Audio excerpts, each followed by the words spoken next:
Bismillahirrahmanirrahim. In this video, we'll be discussing discrete time Fourier transform, which is applicable for non-periodic or aperiodic signals. And we'll also discuss example 5.1 solved in the book. And especially we'll try to find how Mr. Oppenheim got this value. So as I have been using this chart, we are here. We are discussing discrete time Fourier transform. That meant we have a discrete time signal and we have a non-periodic or aperiodic signal. And I'll just recall in section 4.1 we discussed that if we have a continuous periodic signal, then its Fourier coefficient can be plotted like this. And if we keep on increasing the time period, now this here, the time period from 0 to t is equal to 4 times t1. So this is 0 to t1 from here. So this one is 4 times this part, and we have a plot like this. Now if we increase the time period, so it becomes 8 times t1.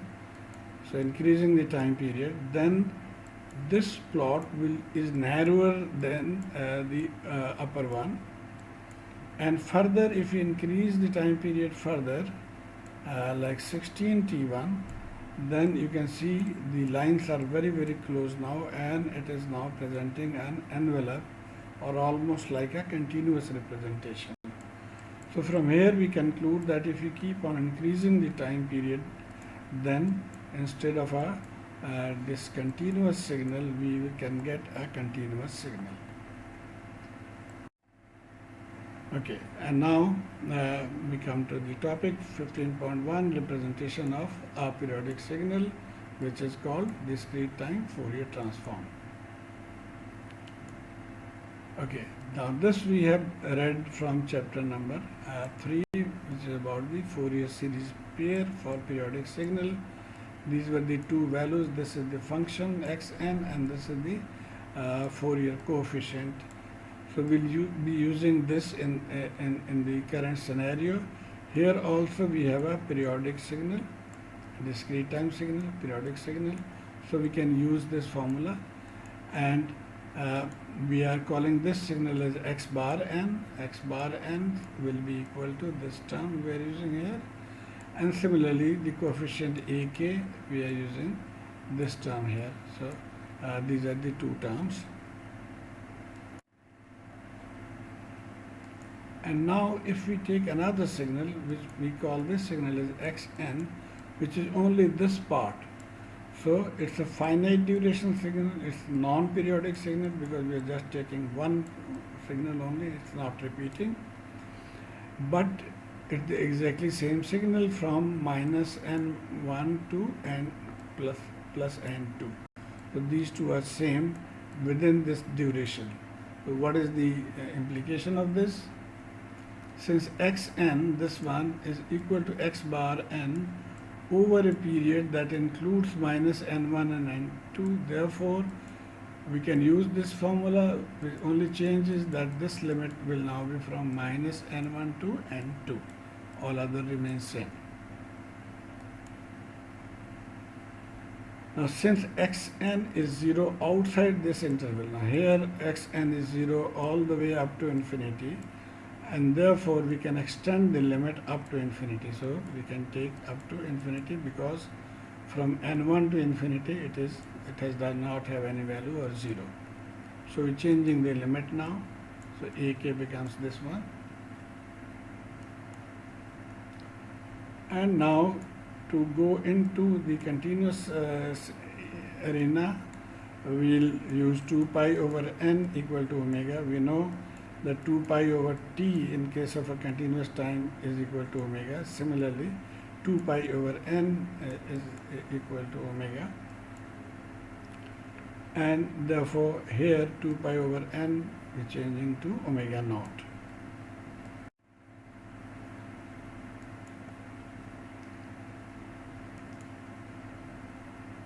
Okay, and what is the implication of this omega naught is that we are going into frequency domain, You can see this is in the time domain, the variable is n.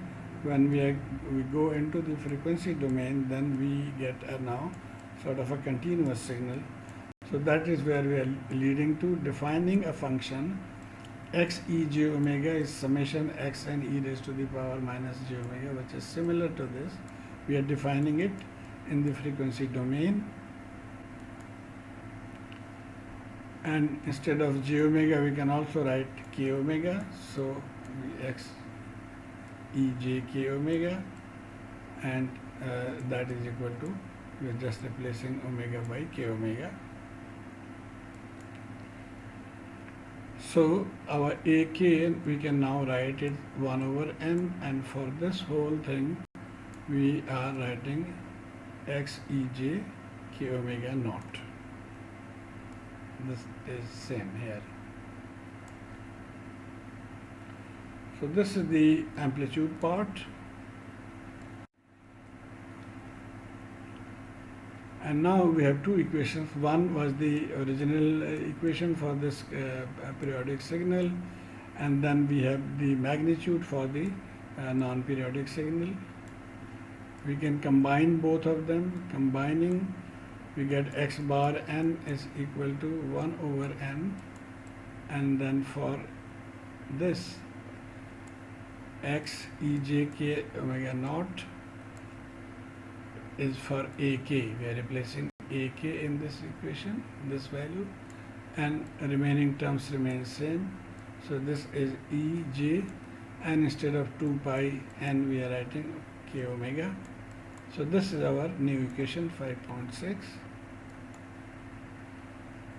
And now we can say that since omega naught is 2 pi n, or equivalently 1 over n is equal to omega naught 2 pi, therefore in this equation 1 over n we write 2 pi, and 1 over n is actually omega naught divided by 2 pi. We are using 1 over 2 pi here, and using omega naught, or bringing omega naught here.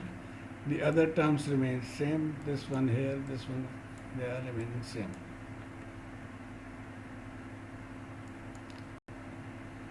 Now as n increases, that is the time period increases, omega 0 decreases. From here you can see if n increases, from here if n increases, then omega decreases. That means the gap is decreasing,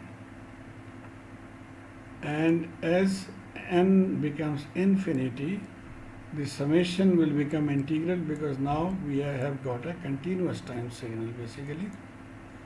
So as n becomes infinity, x bar n is equal to xn, this is equal to this one, and instead of summation sign we can now use an integral sign, because now the signal is continuous signal.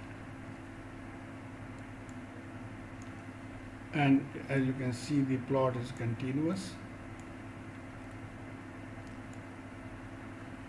So these are the two equations we have now. One, this equation, and other is for x e j omega equation that we had. These two pairs are called the discrete time Fourier transform pair, and only the x e j omega is called the discrete time Fourier transform equation. So we will be primarily using this equation. Now let's come to example 5.1. This is the question given. We have to plot its Fourier transform. So this equation we'll be using. So in this case, x e j is summation. Now xn is this value. So a n u n and e raised to the power j omega n, e raised to the power minus j omega n. Now this un means the signal starts after n is equal to 0. So this limit we can change from n is equal to minus infinity. Actually we can write that it is starting from n is equal to 0, and then a power n and e raised to the power minus j power n we can take common. So this thing becomes a e raised to the power minus j omega whole power n, and this is geometric series, so we'll take help of this formula of geometric series. Summation n 0 to infinity x n can be written as 1 divided by 1 minus x, so we'll follow that. So this will be 1 divided by 1 minus, and this is our x. And now we can plot the values. We put omega is equal to 0 in this equation, therefore x e j will become 1 divided by 1 minus this 0, e raised to the power 0 will be 1, so it will be minus 1. Similarly, so here you can see that at omega is equal to 0, its value is 1 divided by 1 minus 1. Similarly, at omega is equal to pi, again here we now put in omega is equal to pi, and e raised to the power minus pi can be written as equal to minus 1. You can use your calculator to find this value, or this can also be written as polar form magnitude 1 angle minus pi, and minus pi means it is on the left hand side, so the total value will be minus 1. So putting this one as minus 1, so minus minus plus, so it will now be 1 divided by 1 plus 1. And so this is the second value for omega is equal to pi. And you can use MATLAB to plot all the other terms, or if you want you can use calculator to plot couple of values. Okay, instead of putting the values directly here that we did, you could also follow this formula. Now E from Euler's theorem we know that E minus jx can be written as cos x minus j sin x. So for E minus jx we wrote cos omega minus j sin omega.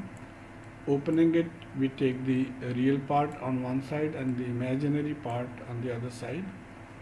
And then from z is equal to x plus jy, we know that the magnitude can be calculated to be under root x square, that is the real part, plus y square, that is the imaginary part.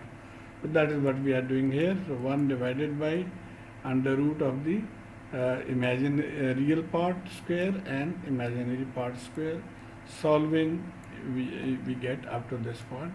So this can be used. So putting all values of different values of omega, you can find the magnitude.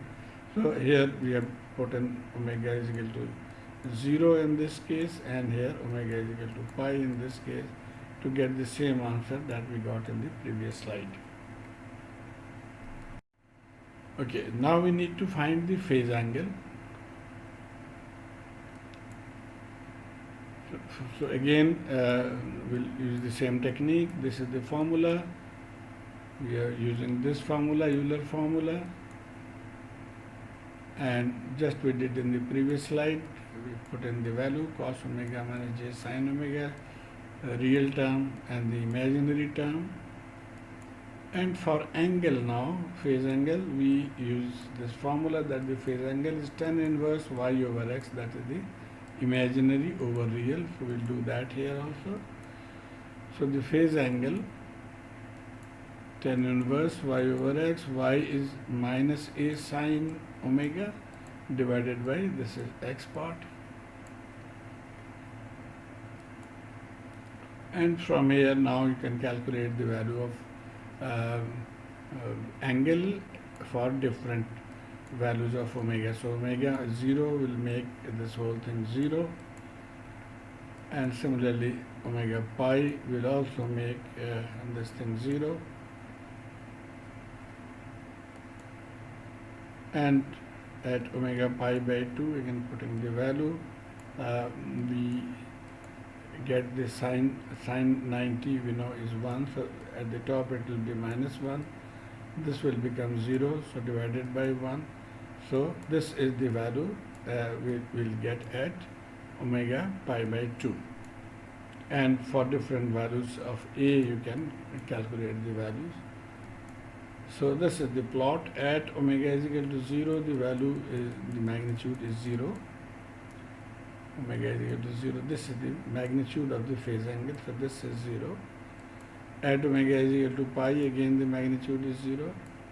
And at omega is equal to pi by 2, which should be somewhere here, this is the value, and this value is tangent inverse minus A.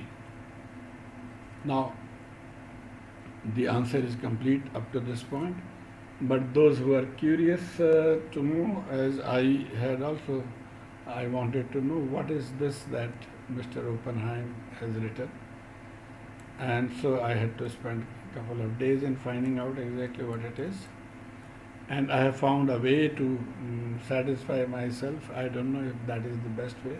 You can give it a try yourself also and let me know. So what is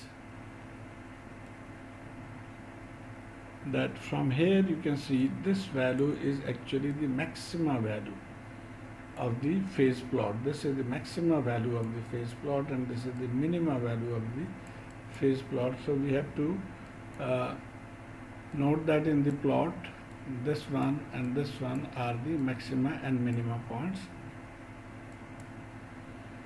And so how do we obtain this? We have to take help of the maxima minima theorem. So the first step we'll do is, first we need to find the value of the angle where maxima or minima is occurring. So that angle we have to find. So this angle somewhere here, and for the minima this will be somewhere here. And then to find the maxima or minima, we just amplitude, we put the value of the phase angle. So let's see, this is our angle, and we assume this to be equal to x, and for simplification we are just writing this part as y, so tangent y, where y is this value. And now, as you know, to get the maxima and minima we have to differentiate and put it equal to 0. So we are differentiating this thing, x tan inverse y. So differentiating with respect to what is the variable? Omega. So dw or dx over dw is equal to d tangent minus y over dw. Now this has y variable and this is our w variable, omega variable. So we have to again write in two parts. So we are writing d dy of tangent inverse y into dy dw. I hope you know the technique. And so now this is from the trigonometric formula that differentiation of tangent inverse x is 1 over x square. So in our case it will be 1 over y square, and then dy dx. So we'll find that in the next slide, what is dy dx. Okay, so this was our y. We were up to this point. Now we'll plug in the value of y here, and we'll also differentiate this thing with respect to omega. So plugging in the value, this is our y square, and we take d omega of this thing. Okay, so just simplifying, this is square, and I hope you remember how to take the differentiation of the fraction terms. So the denominator differentiation of the numerator minus numerator differentiation of the denominator and divided by denominator square. Just keep following this. We simplify this one like this, and this way again. Here also we have simplified this term here. Just follow the steps one by one. I'm sure you can do this. Inverting this, so 1 minus a cos omega square at the top. So these two will get cancelled. We'll see in the next slide. Okay, so these two gets cancelled. So what is left is this part here and the denominator part here. We can further simplify. We can take a square common from here. With taking a square common, we get this term, which is equal to 1. We know cos square plus sin square is equal to 1. So at the numerator we'll get this term, denominator remains same, and now we put this equal to 0. So for maxima we put dx dw equal to 0. So this term when equal to 0 means this goes. So what is left is minus a cos omega plus a square is equal to 0. And from here, simplifying, we can find the value of omega to be cos inverse a. So this is the value of the omega where the phase angle will be maxima. So to get the maximum value, we can use this phase angle now.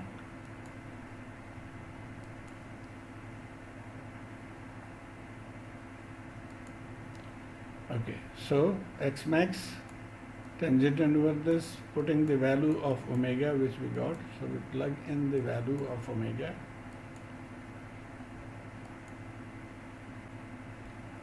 And replacing this sine theta or sine of this with under root 1 minus cos square. So we get this at the top. Here, cos and cos inverse gets cancelled, so it will be a and a left, so a square.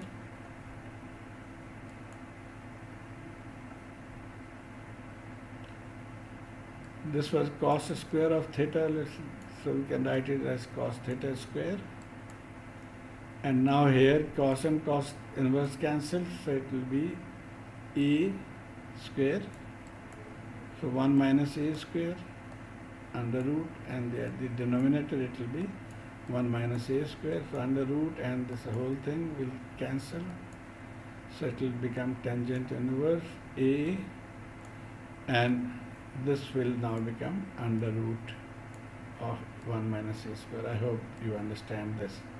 So this is power half actually, and this is whole power. So half and whole power will cancel, and the denominator it will be half power. So this is what is Mr. Oppenheim has written in his questions. This value we got, and similarly you can get this value. So I hope this gives you an understanding how you can solve this type of problem by following certain steps. Thank you.